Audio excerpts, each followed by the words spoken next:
अस्सलाम वालेकुम। गरम गरम मौसम में दही की इंतहाई मज़ेदार और ठंडी ठंडी लस्सी की रेसिपी लेकर आपके साथ हाजिर हैं। इसमें आपको चाहिए 1 गिलास दूध। इसमें हम शामिल करेंगे 1 कप के करीब दही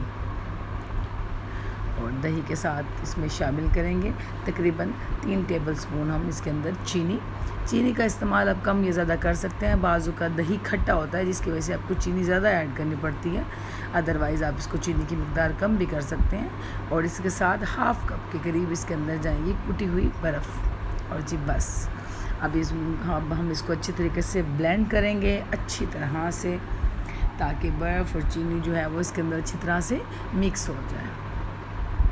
और इसके बाद हमारी लस्सी जो है वो बनकर रेडी होगी।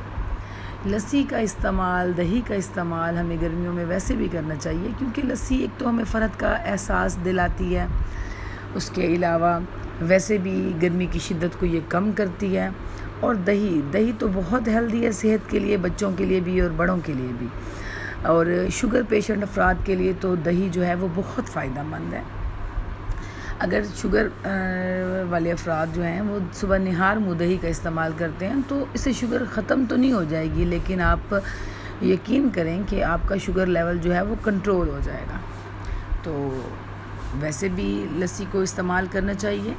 वैसे तो नमकीन लस्सी जो है वो सेहत के लिए ज़्यादा फ़ायदेमंद है, लेकिन मीठी लस्सी का भी एक अपना मज़ा और अलग सा टेस्ट है, जिसको बच्चे और बड़े दोनों बहुत पसंद करते हैं।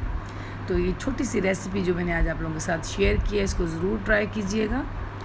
अपनी दुआओं में याद रखिएगा, चैनल को सब्सक्राइब कीजिएगा। अल्लाह हाफ़िज़।